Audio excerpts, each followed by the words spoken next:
بسم الله الرحمن الرحيم الحمد لله والصلاة والسلام على رسول الله. إخوانا الآن البيع والشراء يعني أصبح كثيرا ما يتم يعني عبر المواقع التجارية مثل يعني على الموجودة على الإنترنت.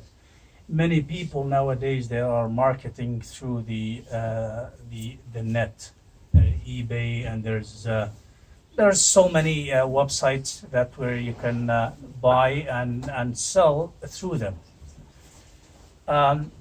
You as a Muslim, there's no restriction against you to buy through these websites. But there is restriction applies if you are selling.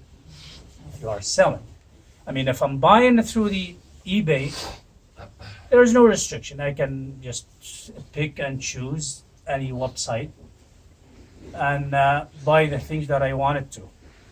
But if you're selling, you need to know the ruling of Islam in regard that topic. Especially sometimes people they sell what they don't have. Means they advertise something, and if someone called, so they can go to the store. So I'll be walking in Sears or any different stores. So I see something, I take a picture of it, advertise it. Someone called me, then I can go back to the store, buy it, and ship it to them. And or like the car dealers. So you call the car dealer. I want a car. You give him the name of the car. So the dealer doesn't have it, but he knows someone who has that car. So he sell you that car. Said, yeah, sure, $10,000. So you agree on the deal. And then he go to the other dealer, get the car, and ship it to you, or deliver it to you. عن ابن عمر رضي الله تعالى عنه قال: ابتعت زيتا من السوق. ابتعت زيتا من السوق. Ibn Umar, may Allah Azza wa Jal be pleased with him and his dad, said, I bought oil from the market. استوجبته لنفسي لقيني رجل فأعطاني عليه ربحا حسنا. So I bought the oil. On my way back home, someone offered me a fair amount of a profit on it.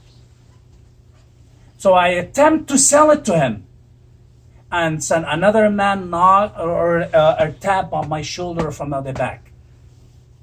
So I looked back and I found Zayd ibn Thabit. So Zayd ibn Thabit told me, you're not allowed to sell it until you secure it in your own property first. Until you secure it. Okay, I'll get back to this hadith later on.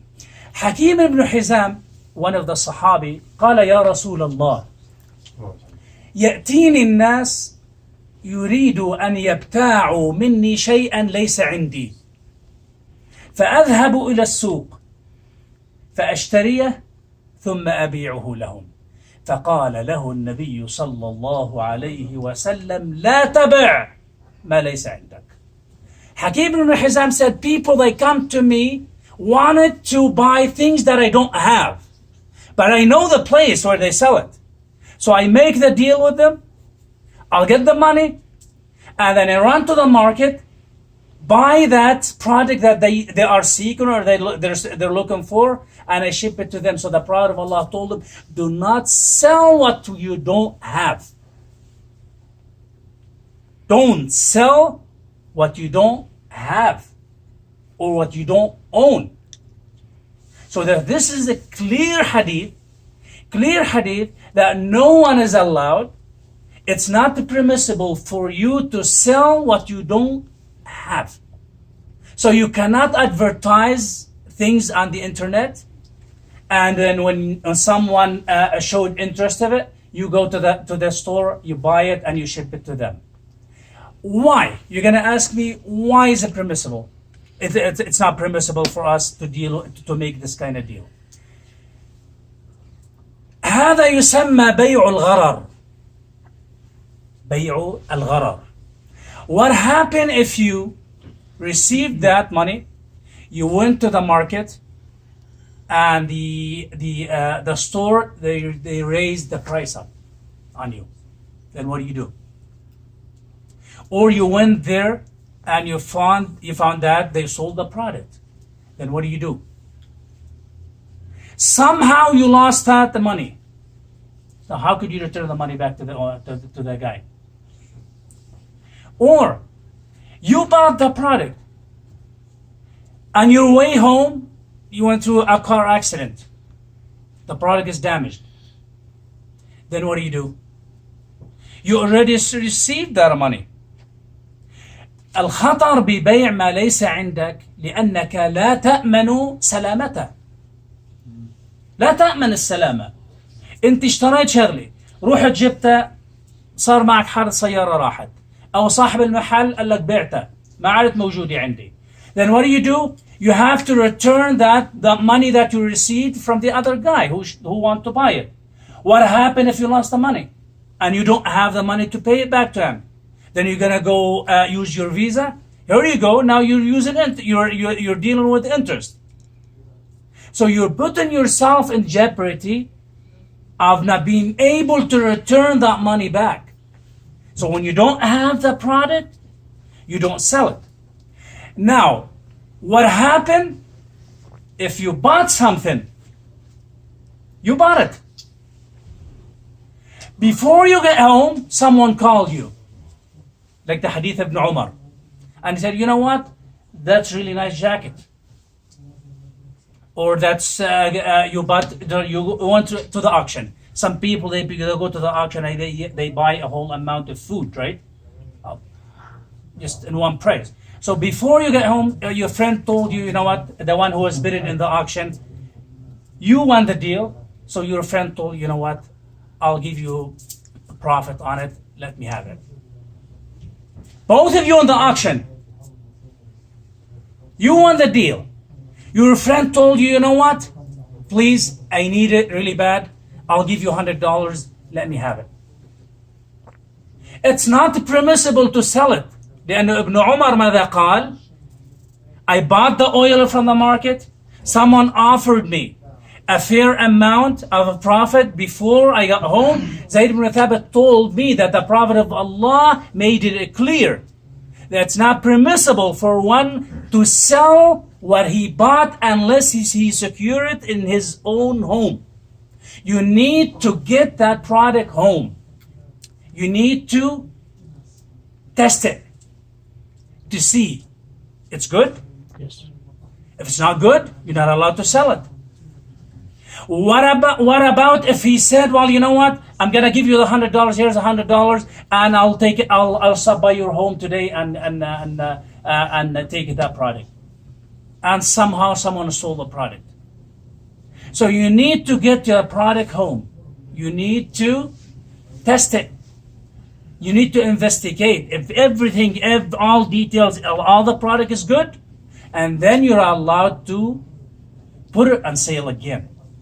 You're allowed to put it on sale. So if you deal in eBay, if you buy and sell, that you're not allowed to sell what you don't have.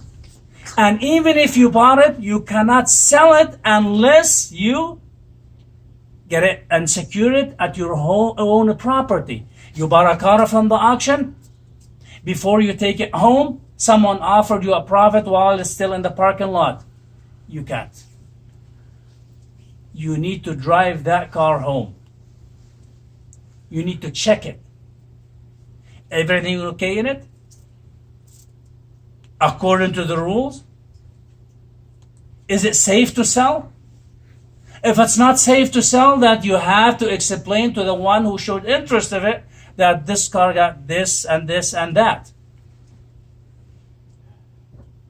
And what about if that guy drove the car and halfway on the road, the engine broke on it.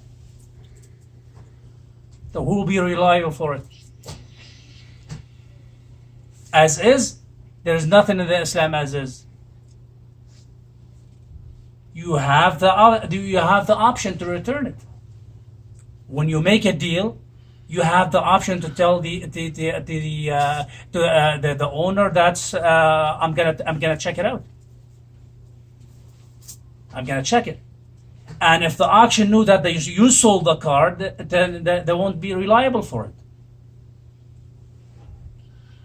So you're not allowed to sell it unless you drive it home. Are we clear in this one here? Makes sense. I think many people, they sell what they don't have. So now, please convey the message to those who are dealing on the internet through eBay or Kijiji or whatever. شو عم بيعوا سنة؟ ايه What you don't have? لا مثل انا وقت اللي ببيع مثلا حدا طلب مني طلبيه بقول له بتيجي على بكره بس ما بطش حقها You, yeah. If you didn't get the money, I didn't get money. I get the money لما بيجي بياخذها من عندي. أنا that's different. That's different. We're talking about if someone paid that money. So if you receive that money, it's basically you received that money and you haven't given them something in return. So the deal in the buying and selling, that you receive the money, you must give something in return. In this case, you received it, but you did not give the other guy anything in return. So You're still waiting to get the product, and this is against the law of the Sharia. لما بيجي بيشوف البضاعة بيدفع ثمنها عايز بتاخذها معه. That's clearly good. والله تعالى أعلم. مش عم بقضى تبع السيارة اشتريتها من الأكشن Yes, دفعت حقها واحد شو $17,000 عليها you can't. ليش؟ You need to investigate. You need to check the car. You need to take it ما home. اشتراها هون No. لكن مغشوش ومش عارف. النبي صلى الله عليه وسلم قال الحديث واضح. قال لا تبعه حتى يعني يصير ببيتك. ما فيك حتى النبي صلى الله عليه وسلم want to eliminate any chance of disputes, because you bought the car, you don't know what's in it, what's wrong with it. There's nothing as is. As long as you are dealing with the auction, you have, I think the auction now, they give you the option 3 days or 24 hours. If you buy something over $7,000, then you can return it. But if you sold the car, what happened? The auction not reliable for it. You already sold it. Then you're in deep trouble. You're in deep trouble. Wallahu ta'ala alam. Inshallah, we'll meet tomorrow to talk about the deposit, the down payment. Is it permissible in Islam? That's what we're going to discover tomorrow. People, they buy things, they put something down payment, and I'll pay you the rest. Is it permissible? Inshallah, tomorrow we'll discover that. بارك الله